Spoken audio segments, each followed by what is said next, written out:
Hi hello అందరికీ నమస్తే. ఇప్పుడు మనం 'రమణి కళ్యాణం' అనే సినిమా గురించి మాట్లాడుకుందాం. ముందుగా కథ విషయానికొస్తే సంజన చిన్నతనంలోనే జరిగిన ఒక యాక్సిడెంట్‌లో తన కంటి చూపుని కోల్పోతుంది. అయినప్పటికీ తాను ఒక అంధురాలినని ఎక్కడా కుంగిపోకుండా ఎంతో ఆత్మవిశ్వాసంతో లైఫ్ లీడ్ చేస్తూ ఉంటుంది. కిషోర్ నడుపుతున్న పబ్‌లో సింగర్‌గాను, అలాగే ఒక ఎఫ్ఎంలో రేడియో ఆర్జేగా పనిచేస్తూ నలుగురు పిల్లలు, ఒక బామ్మతో కూడిన తన కుటుంబాన్ని పోషిస్తూ ఉంటుంది. ఇంకోవైపు కిషోర్ స్నేహితుడైన రాజ్ కాళ్ళు పడిపోయి వీల్‌చైర్‌కే పరిమితమవుతాడు. తన గతాన్ని, ఆశయాల్ని తలుచుకుంటూ డిప్రెషన్‌లో ఉన్న రాజ్ జీవితంలోకి సంజన ఎంటర్ అవుతుంది. మొదట్లో చిన్న గొడవతో ప్రారంభమైన వీరి పరిచయం ఆ తర్వాత ఒకరిపై ఒకరికి ఉన్న గౌరవంతో ప్రేమగా మారుతుంది. సంజన అందించిన స్ఫూర్తితో రాజు తన జీవితాన్ని కొత్తగా ప్రారంభించాలి అనుకుంటాడు.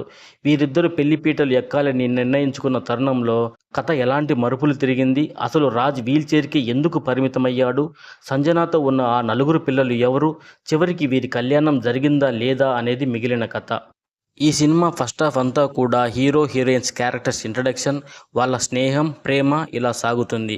ఇంటర్వెల్కి ఒక ఎమోషనల్ సీన్తో నెక్స్ట్ కిషోర్ ఏం చేస్తాడు అనే ఇంట్రెస్ట్ని మనలో కలగజేశాడు డైరెక్టర్. ఇక సెకండ్ హాఫ్ అంతా కూడా చాలా ఎమోషనల్గా సాగుతుంది. ఈ సినిమాలో హీరోయిన్ క్యారెక్టర్ని చాలా బాగానే హైలైట్ చేశారు.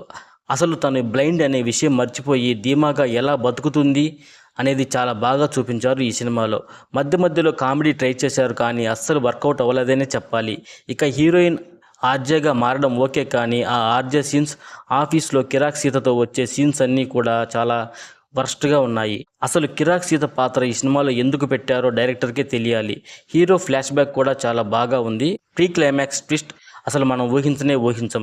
అయితే క్లైమాక్స్ మాత్రం చాలా రొటీన్గా ఉంటుంది. ఇక హీరోయిన్తో ఉండే ఆ నలుగురు పిల్లలు ఎవరు, ఆ బామ్మ ఎవరు అనేది మాత్రం ఈ సినిమాలో క్లారిటీ ఇవ్వలేదు. లవ్ స్టోరీలో ఎమోషన్ ఈ సినిమాలో మిస్ అయిందనే చెప్పాలి.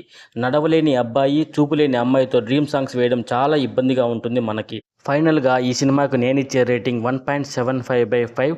ఈ వీడియో కనుక మీకు నచ్చితే please like, share and subscribe to my channel.